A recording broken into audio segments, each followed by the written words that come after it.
네, 이제 저희가 지난주에 요한복음서를 20장을 같이 읽었습니다.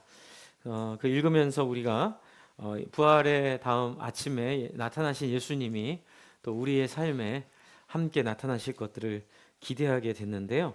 이제 요한복음이 좀 특이한 게 요한복음은 꼭 필요한 것만 엑기스를 담아서 적었습니다. 물론 마테마가 누가도 마찬가지긴 한데 마테마가 누가는 시간 순서를 잘 지켰다고 해야 될까요? 그런데 요한복음은 그것보다 좀 더 주관적으로 요한인 사도가 책들을 이렇게 정리했다, 글들을 정리했다 봐야 합니다. 왜냐하면 20장 30절, 31절 한번 같이 읽어볼까요? 30절, 31절 시작. 예수께서는 제자들 앞에서 이 책에 기록하지 않은 다른 표징도 많이 행하셨다.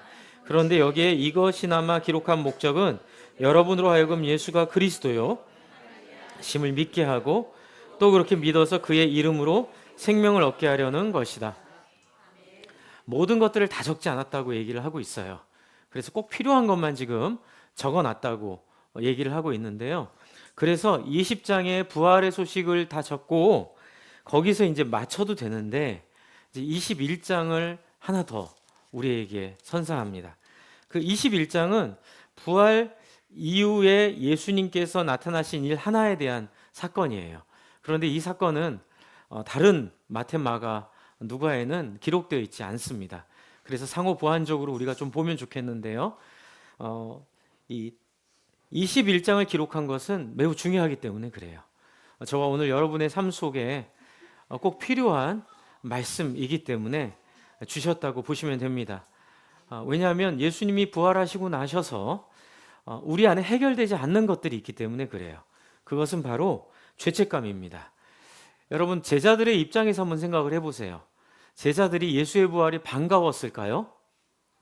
만약 배신을 안 했다면 반가웠을 거예요. 그런데 고세를 못 참고 배신을 했기 때문에 매우 부담스러울 뿐만 아니라 한편으로는 예수님의 부활하시지 않은 것이 부활하신 것보다 더 어려운 상황이 될 수도 있겠다는 생각을 할 수 있어요. 왜냐하면 반역 같은 거 할 때 성공하면 뭐예요? 구국의 위대한 결단이자 역사가 되는데 실패하면 반란이 되는 거죠. 그렇죠? 어떻게 보면 제자들은 예수님을 반역했어요. 그렇죠? 그래서 적어도 이 반역한 상태에서 예수님을 배신한 상태에서 예수님 때문에 겪을 고초를 겪지 않아도 됐어요. 예수님 부활이 없으면 그냥 잘 살 수 있었어요. 뭐 예수를 쫓아다녔기 때문에 뭐 겪어야 될 어려움도 없었고요. 차라리 예수를 배반하지 않았다면 진 기쁨이 될 수 있어요. 그래서 막달라 마리아에게 예수님이 나타나신 이유도 배신을 안 한 사람이 갖는 기쁨, 그 기쁨을 예수님이 아시기 때문에 기꺼이 맞아줄 거라는 인간적인 생각 속에 기대가 있지요. 그런데 이 제자들은 예수님 부활이 반갑지 않습니다. 그래서 숨어 있었고 믿고 싶지 않았을 수도 있고요. 그런데 예수님께서 살아나셔서 이들을 만나주시고 지난주에 성령을 받으라 이렇게 말씀하셨고 우리 수요일 날도 말씀을 나눴지만 도마가 그 자리에 없었기 때문에 예수님을 보고 그 손과 발에 손가락을 넣어봐야만 내가 믿을 수 있겠다 이렇게 얘기를 하죠. 그때 예수님 나타나셔서 믿음 없는 자가 되지 말고 믿음 있는 자가 되라 이제 이렇게 얘기하시면서 또 자기를 보여주십니다. 그렇다고 해서 이 제자들의 마음이 완전히 회복이 됐을까요? 네, 오늘 말씀에 의하면 아니에요. 여러분, 저와 여러분이 예수님을 믿으면 우리의 상처와 저와 여러분이 갖고 있는 아픔들이 마술처럼 한 번에 해결이 될까요? 아니에요. 그런데 우리는 그렇게 될 거라고 막연하게 생각해 왔습니다. 그 이유는 사람 속에 있는 이 종교성이 가 있기 때문에도 그래요. 마치 알라딘의 요술 램프 같은 한번 예수님이 오시고 한번 나에게 은혜가 있으면 당연히 완전히 회복이 되고 치료가 돼야 될 텐데 안 되거든요. 그러니까 우린 위축됩니다. 내 신앙이 어디가 잘못됐나? 아니면은 교회가 문제인가? 아니면은 신앙이 사실이 아닌가? 뭐 이런 여러 가지 의심들. 이제 그렇게 하다가 결국에는 다 그런 거야. 이렇게 하면서 회복 안 된 상태를 그냥 방치하며 살게 돼요. 오늘 이 21장은 그런 회복 안 된 상태를 방치하고 살지 않게 하고, 그리고 회복시키는 것이 하나님의 기쁨이라, 하나님의 목표다, 하나님의 방향이다라는 걸 굳이 21장에 넣은 거예요. 여러분, 21장이 이렇게 첨부된 것처럼 보인 것 때문에 오해를 많이 받았습니다. 그러니까 하나님이 오해받을 각오를 하고 이렇게 섭리하신 거예요. 21장은 누가 뒤에 껴놓은 거 아니야? 왜냐하면 20장 31절에 마치 이 편지가 다 끝나는 것 같은 느낌이 들지요. 네, 그의 이름을 생명을 얻게 하려는 것이다. 끝! 이러면은 자연스러운데 21장이 또 추가되면서 이게 자연스럽지 않고 누가 뒤에 붙인 건가? 이야기를 그런 오해를 감수해서라도 이 21장을 이 이야기를 꼭 넣어야 되는 거예요. 베드로와 제자들은 21장에 2절에 보시면 2절 3절을 보시면 어떻게 합니까? 시몬 베드로가 쌍둥이라 불리는 도마와 갈릴리 사람 가나 사람 나다니엘과 세베대 아들들과 제자 가운데 다른 두 사람이 한 자리에 있었다. 시몬 베드로가 그들에게 말하기를 우리 부활하신 예수님을 증거하며 그분이 십자가에 달리시기 전에 우리에게 보여주셨던 복음을 우리가 전하러 갑시다 이렇게 얘기했나요? 잘 보셔야 됩니다. 성경을 여러분 보셔야 돼요. 네, 저한테 말리지 마시고 성경을 잘 보셔야 돼요. 뭐라고 얘기하죠? 나 고기 잡으러 가겠다고 얘기합니다. 네, 앞에서 예수님께서 그렇죠? 네, 성령을 받으라. 너에게 평화가 있을 것이다. 그리고 뭐라 그러죠? 23절 그 요한복음 20장 23절을 한번 같이 읽어볼까요? 23절 시작. 너희가 누구의 죄든지 용서해 주면 그 죄가 용서될 것이요 용서해 주지 않 그대로 남아 있을 것이다. 이 말은 무슨 말이에요? 가서 용서해 주라는 거죠? 가라는 얘기예요. 예수님은 가라고 하셨어요. 그런데 베드로는 뭐래요? 안 가고 내 할 일 하겠다. 여러분, 이 말의 마음을 좀 생각해 보셨어요? 무슨 마음으로 이 얘기를 했을까? 여러분을 이 베드로의 자리에 한번 대입시켜 보셨어요? 예수님 부활하셨고 나에게 나타나셨고 기적을 보여주셨고 손과 발을 보여주셨지만 나는 안 돼. 내가 양심이 있지.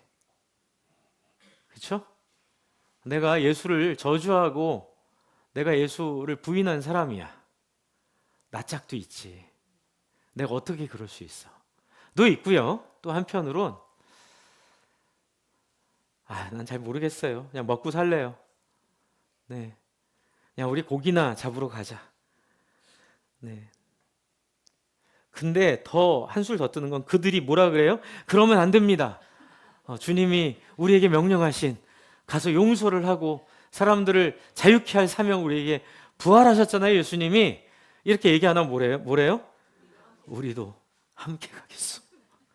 이 한 절 안에는요 실망 그리고 예수의 부활은 낭패인 거예요. 네. 예수가 부활했지만 우리는 예수를 배반한 사람들이었어요. 벼룩이 낯짝에 있지. 아무리 예수님이 우리에게 나타난다고 해서 우리가 뭐 아무 일도 없었던 것처럼 할 수는 없잖아요. 나 옛날에 하던 거 그냥 옛날 일로 돌아갈게요. 예수님 부활하셨으니 또 알아서 제자 부르고 예수님이 사람들 세워서 하시겠지요. 그리고 그들은 나가서 배를 타고요. 그날 밤 고기를 한 마리도 못 잡았어요. 네, 그래도 여러분 3년밖에 안 됐어요. 고기 배 떠난 지. 네, 3년이면 네, 괜찮습니다. 다시 돌아옵니다, 몸이. 네, 3년이면 뭐 30년이면 모르겠는데 3년이면 돌아와요. 그리고 꽤 실력 좋은 어부들이었어요. 그런데 이게 뭐예요? 한 마리도 못 잡았어요. 못 잡은 걸까요? 못 잡게 한 걸까요?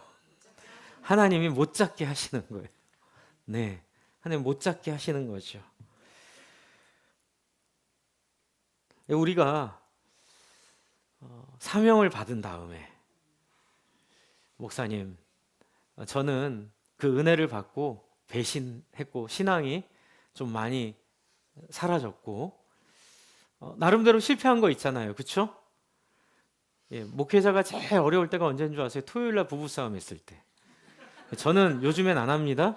그런데 옛날엔 항상 토요일 날 일이 생겨요. 그걸 나중에 깨달았어요. 토요일 날 일이 생기는 게 이게 성령의 성령의 보호 안에 있는 우리를 헷갈리게 만드는 사탄의 이제 역사구나. 나중에 깨달았는데 부부싸움하면 주일날 설교할 맛이 날까요, 안 날까요? 네, 설교할 맛이 안 나요. 네, 진짜 그래요. 네, 그런 기분인 거 아시면 돼요. 지금 베드로랑 이 제자들은 그런 기분이에요. 그런데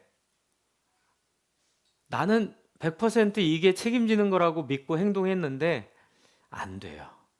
누가 안 되게 하는 거냐면 하나님이 안 되게 하는 거예요. 여러분의 삶에 길이 막힐 때 하나님의 섭리가 있을 수도 있어요. 네, 여러분이 죄 짓지만 않았으면 여러분이 또한 여러분이 하나님의 백성으로 선택받은 그 구원의 확신은 관계라고 말씀드렸거든요. 관계가 하나님과 쌓여 있으면 안 되는 거는 한번 하나님께서 막는 게 아닌가라는 생각을 할 필요가 있어요.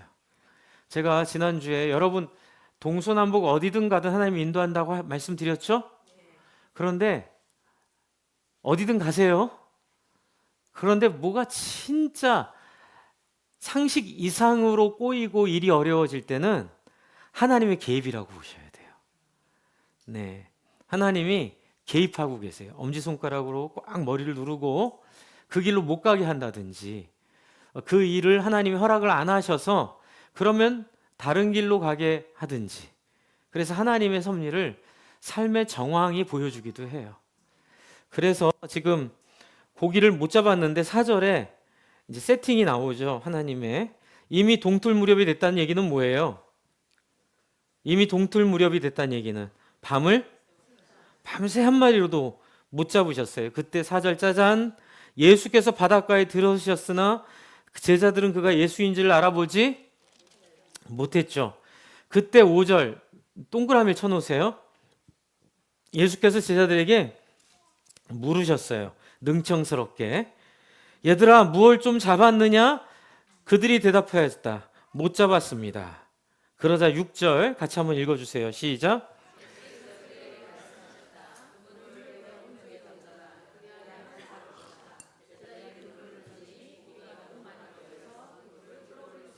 예수님은 못 알아봤는데 그 물가에 서 있던 사람이 물고기 많이 잡았니? 못 잡았습니다.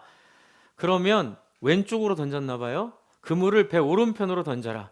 그리하면 잡을 것이다. 그랬더니 어떻게 돼요? 고기가 뭐 유조선이에요? 뭐 폭이 한 70m, 64m 되는 유조선이에요? 뭐 왼쪽에 고기가 없으면 뭐 반대편으로 던지면 잡혀요? 그림 한번 보여주세요. 그 배 크기가 네, 그냥 저 정도 돼요. 타야 10명 미만이 타는 배. 그렇죠? 네. 왼쪽에 없으면 오른쪽에도 없어요. 그런데 말씀을 따라 그물을 내렸더니 잡혀요. 그러자 베드로가 그때 깨달아요. 저분이 예수님이다. 네. 그거 어떻게 깨달았을까요? 처음에 예수님 만났을 때 누가복음 5장 베드로와의 첫 만남이랑 비슷했기 때문에 그래요. 밤새 수고했으나 잡은 게 하나도 없을 때 예수님이 깊은 데로 가서 그물을 던져라. 아침에는 얕은 데 고기가 많고 밤에는 깊은 데 많거든요. 지금 깊은 데 가서 하룻밤 내내 허탕치고 들어온 사람한테 다시 깊은 데로 가서 그물을 던지라고 했더니 저 멀리 예수님 서 있죠? 그 그물이 네, 많이 잡힌 거예요. 그런데 이번에는 깊은 데 낮은 데가 아니라 왼쪽, 오른쪽. 위치는 다르지만 원리는 똑같죠. 그때 예수님의 향기를 느낀 거예요. 네. 네. 불가능한 일을 가능하게 하시는 분. 우리는 그대로 다 살았어요. 그런데 거기에 딱 하나 모자라요. 하나님의 인도하심이 없을 때는 우리는 맨날 그물 허탕치고 살아요. 우리는 맨날 실패하고 살아요. 상처투성이로 우리의 인생이 마무리되게 돼 있어요. 그런데 예수님이 개입하시면 똑같은 바다인데 예수님이 개입하시면 물고기가 잡히는 거예요. 그때 베드로가 누구라고 하죠? 주님이시다라고 하면서 벗었던 몸에다가 겉옷을 두르고 바다로 뛰어내린 거예요. 네, 그래서 급한 마음도 표현이 되고요. 한편으로는 무리를 걸으라고 얘기하신 예수님에 대한 신뢰, 뭐 이런 것도 상상이 좀 되죠. 그러니까 그동안 예수님과 쌓아왔던 우정이 이제 이 한 구절에 좀 이렇게 표현이 되고 있어요. 주님이시다 하고 뛰어내려옵니다. 그래서 8절 그리고 나머지 제자들은 작은 배라고 써 있죠, 여기? 네, 작은 배를 탄 채로 고기가 든 그물을 끌면서 해안으로 나왔어요. 거기서 백자 남짓 떨어지지 않은 곳에서 들어가 고기를 잡고 있었던 거죠. 백자는 90m입니다. 90m. 얕은 곳, 아침이니까 얕은 곳이라고 봐야 되겠죠. 그렇죠? 백자 정도 있는 곳에서 고기를 잡고 있었어요. 그래서 올라왔더니 9절을 같이 한번 읽어보겠습니다. 시작.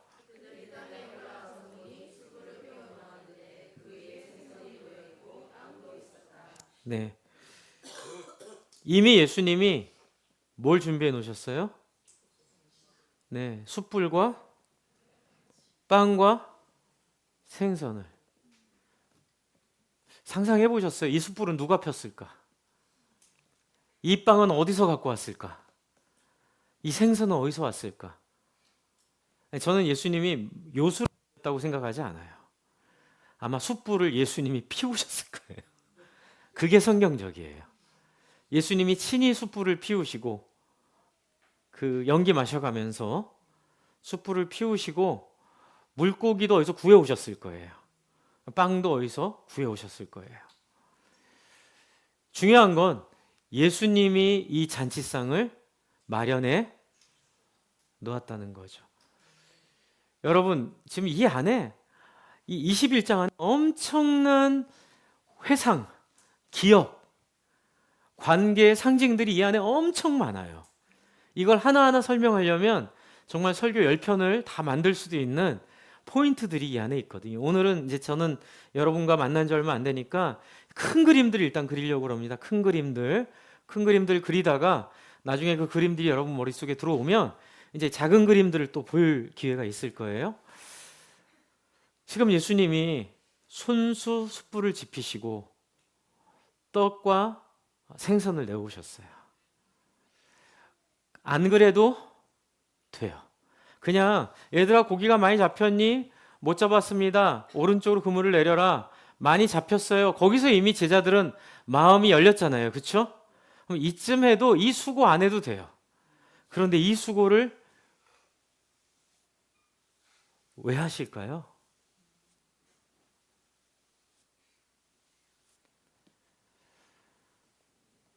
그것은 인간의 본질을 아시기 때문에 그래요.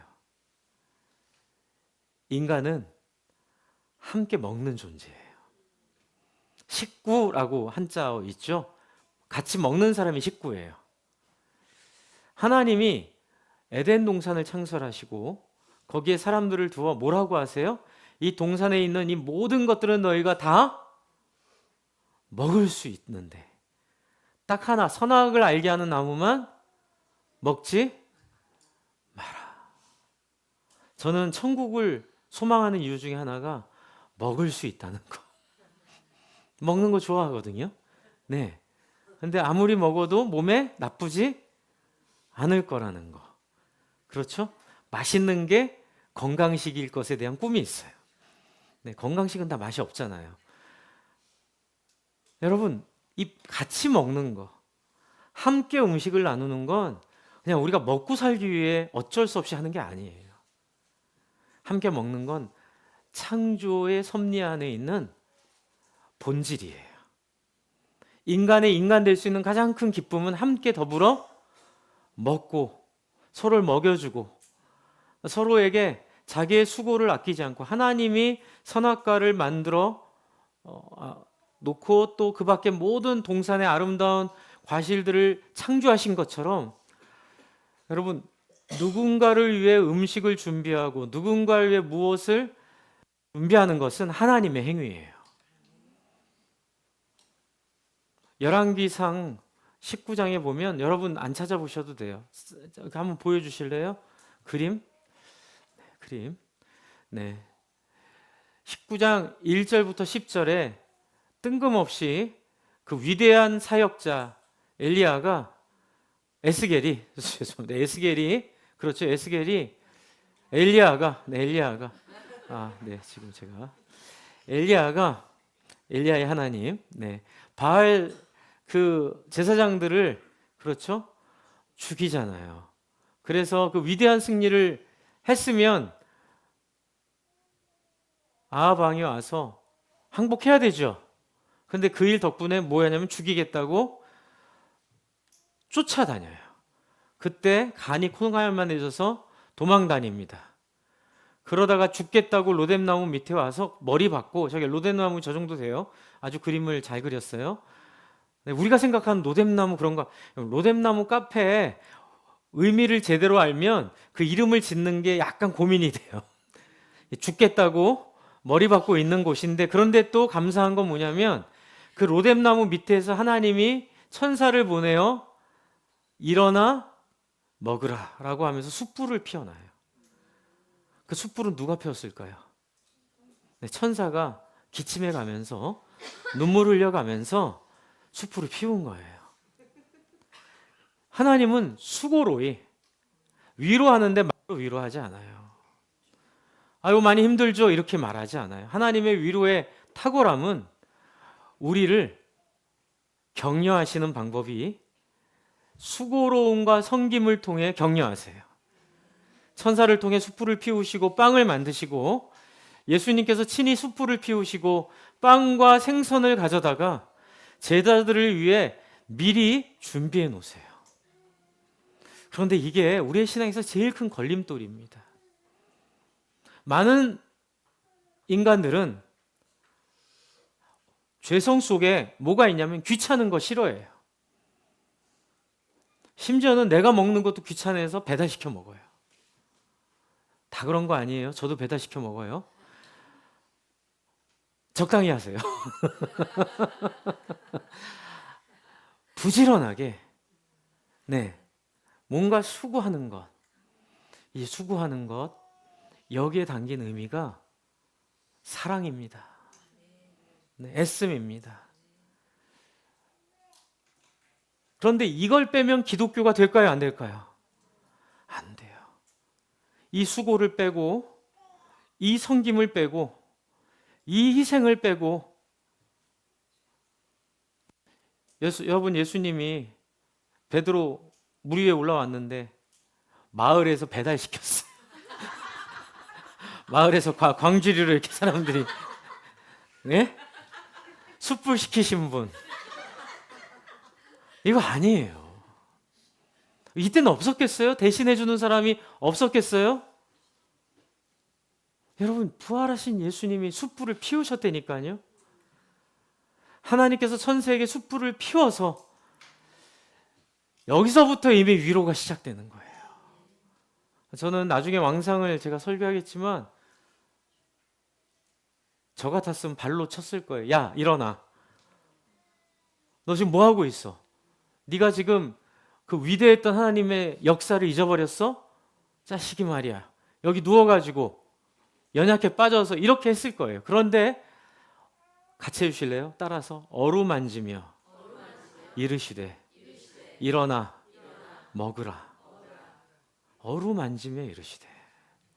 하나님이 발로 툭툭 쳐도 괜찮을 상황인데 어루만지며 이르시되 일어나 먹으라. 지금 베드로도 마찬가지입니다. 지금 예수님께서 이렇게 숯불을 피워 놓으시고 기다리고 계세요. 그리고 그들의 물고기도 갖고 오라고 합니다. 10절, 요한복음 21장 10절 같이 한번 읽겠습니다. 시작.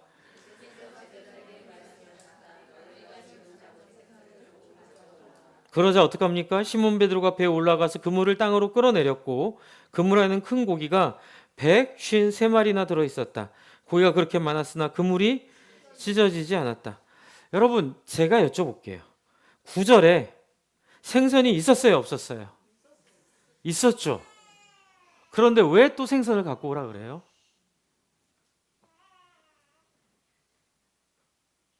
손바닥은 부딪히면서 소리가 나고요. 이게 우리에게 자유의지를 주신 의미를 보여주기도 해요. 내가 널 위해 준비도 했지만 여기다 써놓으세요. 마중물. 네, 여기다 써놓으세요. 마중물. 그래 안 잊어버려요. 마중물. 마중물이 뭔지 아세요? 어떤 물을 통하게 할 때 큰 물은 아니더라도 작은 물이라도 그것과 합쳐지면 물이 쉽게 통하죠. 이걸 마중물이라고 해요. 하나님은 일하시지만 그 일하시는 게 따라오라고 그대로 하라고 본을 보이면서 하시는 일이에요. 내가 다 해줬으니 너는 아무것도 안 해도 돼가 아니에요. 내가 이렇게 하고 있는데 네가 할 수 있는 건 얼마나 되니? 많은 걸 원하지 않으세요. 성전에 헌금하는 여인 한 2,000원 되는 금액을 냈는데 사람들이 짓궂게 물어보잖아요. 저 여인은 조금밖에 못했는데 예수님 뭐라 그러세요? 부자가 많이 한 헌금보다 저 여인은 자기의 소유 전부를 냈기 때문에 소중하다고 얘기하시죠. 헌신의 크기를 보지 않으시고 헌신의 중심을 보시는 분. 물고기를 갖고 와라. 그래서 153마리가 있는지 우리가 알게 된 거예요. 만약에 여기서 그냥 물고기 놔두고 올라와라 이랬으면 우리가 153마리가 있는지 어떻게 알아요? 여기에 153마리가 있었고 그 중에 물고기를 가지고 올라와서 같이 예수님이 준비한 음식과 이 베드로가 잡은 고기가 함께 섞여서 하나님 나라의 만찬이 시작되는 거예요. 그래서 가정교회에서 처음에는 목자 목녀만 밥을 열심히 해댔습니다. 그런데 자발적으로 목원들이 음식을 해오는 경험들이 생기기 시작한 거예요. 그런데 처음에는 그걸 말렸거든요. 성겨야 된다고. 그런데 그렇게 해오는 거를 경험하다 보니까 더 은혜가 있고 그 목원들이 음식 해가야 될 것 같아서 난 목장 안 나올게요가 아니라 다음엔 저희 집에서 해요. 이런 역사가 일어나는 거예요. 그런데 그 역사가 목자에게만 은혜가 되는 게 아니라 목원들에게 기분이 좋은데요? 제가 호주에서 협동 목사를 했습니다. 호주 장로교회 협동 목사를 했는데 제가 사는 집이 30분 거리 떨어져 있는데 고속도로로 안 막히고 30분이에요. 네, 고속도로로 안 막히고 30분 거리에 있는데 저희 동네에 우울증 걸렸던 어떤 자매님을 저희 재수 씨가 한국말 잘하는 호주 여자거든요. 그러니까 쇼핑몰에서 한국말이 들리면 가서 안녕하세요. 이렇게 인사를 하니까 다 놀래죠. 호주니까. 이제 그래서 저한테 연결을 해줬어요. 자기 친구 중에 우울한 친구들 많이 우울합니다. 네, 사람이 없고 뭐 혼자 와서 애 키우고 하니까 저희 집에 와서 이제 그 친구의 친구의 친구가 오게 돼서 처음에 한 명이 왔다가 네 명, 뭐 이렇게 5명 이렇게 이제 저희가 해서 토요일 날 저녁에 열심히 밥을 해서 먹였어요. 그리고 그림책을 거기서 한 거예요. 그림책을 하면서 이제 목장처럼 돼가기 시작해요. 그런데 제가 정확한 횟수를 기억 못 하는데 1년인가 이렇게 했는데 이제 남편들이 와야 되잖아요. 그런데 남편들을 데리고 오라고 했더니 남편들은 안티크리스찬들인 거예요. 호주에 이민 온 이유가 한국에 있는 장로님 아빠에게서 벗어나기 위해서.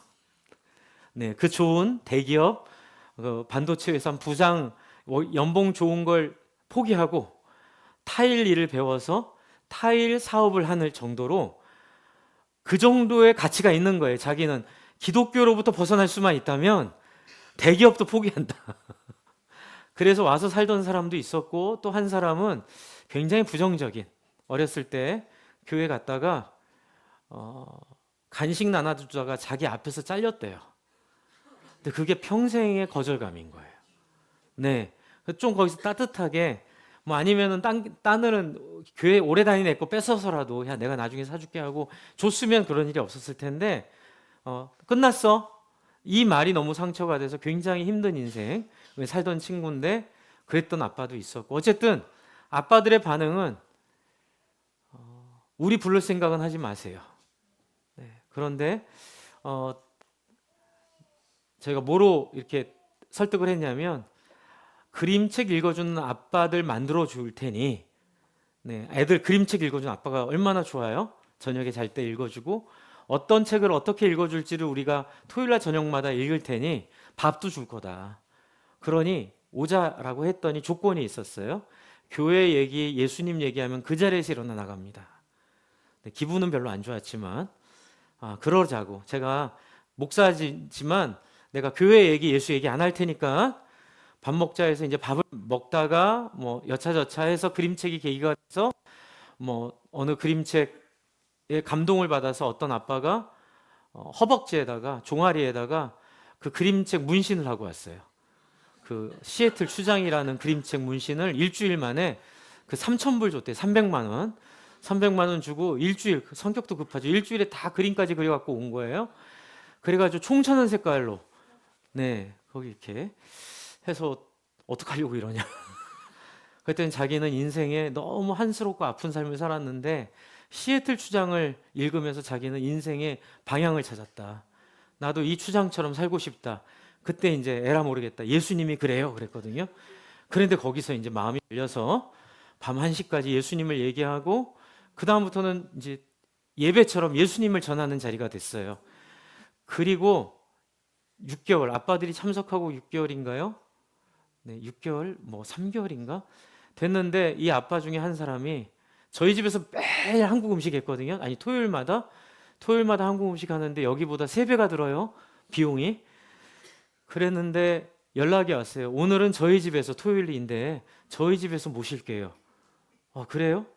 갔더니만 자기가 토요일 새벽에 물질하러 가거든요. 거기 바다가 좋으니까 가서 바닷가재 이만큼, 그다음에 전복 이만큼, 그리고 해삼, 멍게가 아니라 해삼 이만큼 해가지고 데치고 회치고 뭐 여러 가지 종류의 해서 원 없이 바닷가재를 이렇게 베풀어 줬는데 거기서 이제 한마디 하더라고요. 앞으로 한 달에 한 번은 저희 집에서 모시겠습니다. 제가 그 말을 듣는데 너무 좋은 거예요.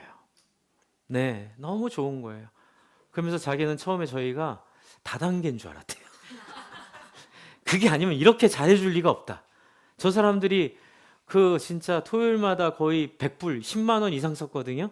100불 이상 쓰면서 거의 20만 원 가까이 쓰죠. 비싸니까. 그러면서 저 장을 봐와서 저렇게 음식을 하는 데는 분명 목적이 있다. 그냥 공짜로 우리 아내들을 데려다가 저렇게 책을 읽어주고 저렇게 이유가 없다. 아니면 이단일 거다. 그래서 신천지 아니면 저희가 다단계 둘 중에 하나일 거라고 의심의 눈으로 봤는데 이제 자기들이 좀 있으면서 감동을 받았다는 거예요. 그림책을 읽으면서 예수님을 말하고, 그리고 저희가 하는 것이 어떤 계산이 아니라 저희가 받은 사랑을 또 다른 사람에게 전해주기 위해서 이런다라는 얘기를 한 적이 있거든요. 그걸 통해서 자기가 예수님을 받아들이게 된 거예요. 그래서 자기도 받은 사랑을 어떻게 해요? 흘려보내준다는 개념을 처음 배운 거예요. 그래서 그렇게 베풀겠다고 얘기를 했어요. 여러분, 지금 예수님이 그렇게 하기를 원하시는 거예요. 따라해서 가서 잡은 생선을 좀 가져와라. 여러분, 목장 집을 오픈해 주세요. 네. 네. 집을 오픈하세요. 근데 집이 작아도 돼요. 집이 반지하여도 돼요. 네, 집이 지저분해도 돼요. 괜찮죠? 네. 네, 지저분해도 돼요. 중요한 건 마음이에요. 좀 잡은 것을 가지고 오세요.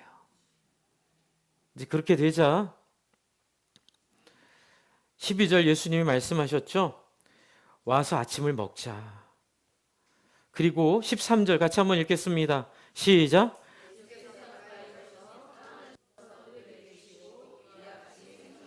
이 장면은 요한복음 13장에 있는 성찬식을 생각나게 하죠.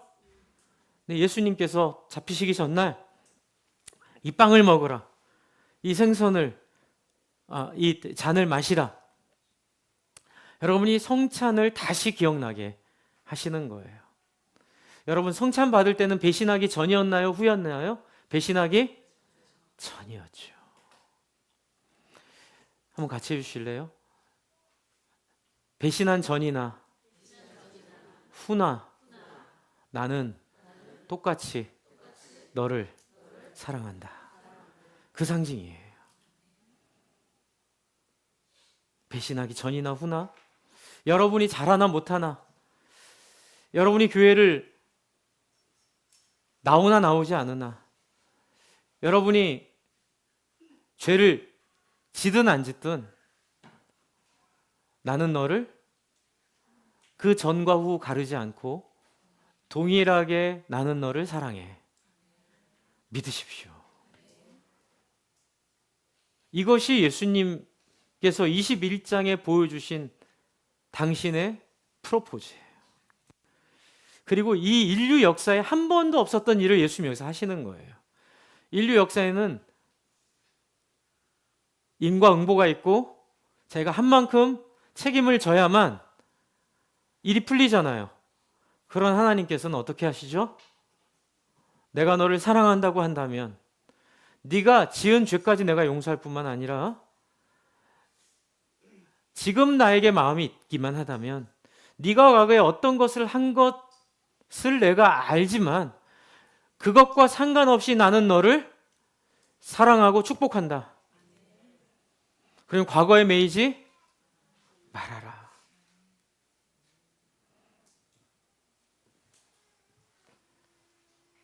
그리고 짧게 얘기하면 15절에 예수님이 그림 한번 보여주세요. 예수님이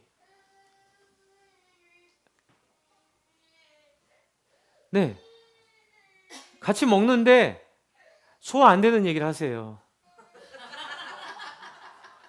베드로한테 뭐라 그러세요? 요한의 아들 시몬아, 내가 이 사람들보다 나를 더 사랑하느냐? 베드로가 대답해, 주님 그렇습니다. 내가 주님을 사랑한 주님이 아십니다. 예수께서 그에게 내 어린 양떼를 먹여라. 그리고 또 물어봐요.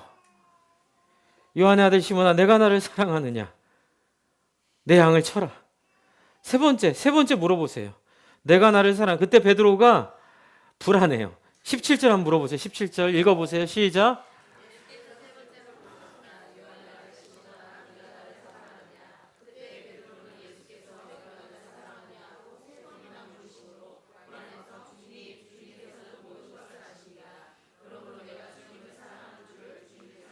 불안할 정도로 세 번을 왜 물어보셨을까요?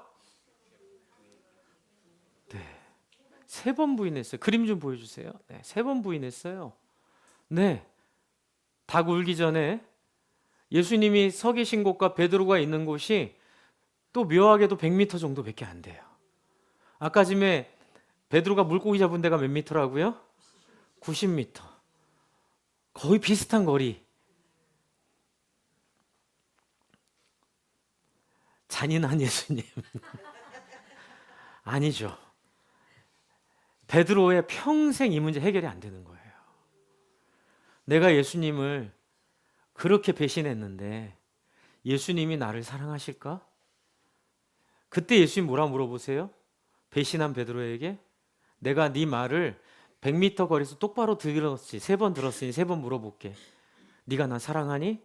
네, 사랑합니다. 네가 나 사랑하니? 사랑합니다. 네가 나 사랑하니? 사랑합니다. 내 양을 부탁한다. 내 양을 부탁한다. 내 양을 부탁한다. 여러분, 그냥 용서받았으니 믿으세요. 이거 갖고 안 돼요. 눈으로 보고 코로 느끼고 피부로 경험해야 돼요. 근데 여러분, 지금 예수님은 우리 가운데 육체로 있지 않잖아요. 누가 할까요? 목자가 하는 거예요. 목녀가 하는 거예요. 목원들끼리 하는 거예요. 서로가 예수의 마음이 되고 예수의 중심이 돼서 안아주고 용서해주고 격려해주고, 그냥 말로만 괜찮아가 아니라 찾아가. 깜짝 놀래잖아요. 여기까지 왜? 네 생각나서 왔어. 아무리 생각이 나도 그렇지.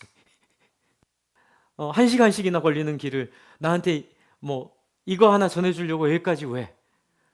그게 예수님을 대신하는 거예요.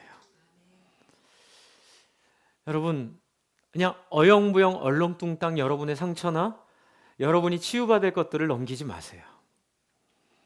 하나님 앞에 가지고 나가고 목장에서 나누고, 또 목장에서 나눌 때는 제가 기도해 드릴게요 말만 하지 마시고 실제로 예수님의 손과 발이 돼서 생선을 구워주고 숯불을 피워주고 3번 물어봐주고 격려해주고 안아주고 찾아가주고 같이 울어주고 같이 시간을 보내주는 거예요. 여러분, 교회 능력이 부족할 때는 이게 없기 때문에 부족해요. 말만 하면 그냥 교회가 마치 무슨 연극 극장에 온 것처럼 좋은 설교 듣고 아멘하고 가기만 하면 이 능력이 나타나질 않아요. 이 능력은 여러분의 손에 물을 묻히고 여러분의 눈을 숯불의 연기로 매캐하게 만들어서 눈물도 내보고 또 그 상대편의 헌신도 같이 권면하는 거죠. 목자 목녀가. 네. 우리 다른 목원집에서 음식할 때 목자 목녀가 또 혼자 다 해가지 마세요. 다른 목자 목녀, 다른 목원들한테 우리 오늘 저 집이 처음 집을 오픈했으니 우리 반찬 하나씩 해갑시다. 물론 목자 목녀는 좀 더 해가겠죠. 그러면서 함께 이 마음이 이렇게 맞닿아서 뭔가 이 안에서 변화되고 새롭게 되는 역사를 통해 저와 여러분의 삶이 치유되고 회복되는 거예요. 오늘 기억하시죠? 치유와 회복은 그냥 금방 일어나지 않아요. 말로 안 돼요. 뭐 기도한다고 금방 안 돼요. 그러다가 포기하면 돼요, 안 돼요? 안 돼요. 예수님의 방법으로 우리가 서로를 섬기고 서로를 용서해주고 또 여러분이 예수님의 방법으로 용서받았음을 말씀을 통해 경험할 때에 여러분 속에 치유와 회복이 점차 완성되어 갈 거예요. 우리는 그걸 하려고 하는 거예요. 그래서 먼저 여러분이 완성되어 간다면 VIP들을 많이 섬길 수 있을 겁니다. 여러분, 이를 위해서 필요한 건 찾아오신 예수님을 맞이하세요. 이를 위해서는 예배에 참석 꼭 하셔야 돼요. 목장 참석하셔야 돼요. 이를 위해서는 여러분 기도하셔야 돼요. 하나님 앞에 여러분의 솔직한 마음을 나누어 드려야 돼요. 오늘 우리가 같이 함께 기도할 때에 맨 마지막에 3가지 좀 보여주세요. 네, 제가 이 내용 가지고 기도하겠습니다. 이를 같이 한번 읽겠습니다. 시작. 누리십시오. 2. 섬김으로 베푸는 식탁에서 다시 힘을 얻으십시오. 3. 주님과 같은 꿈을 꾸며 동역자로 함께 서십시오.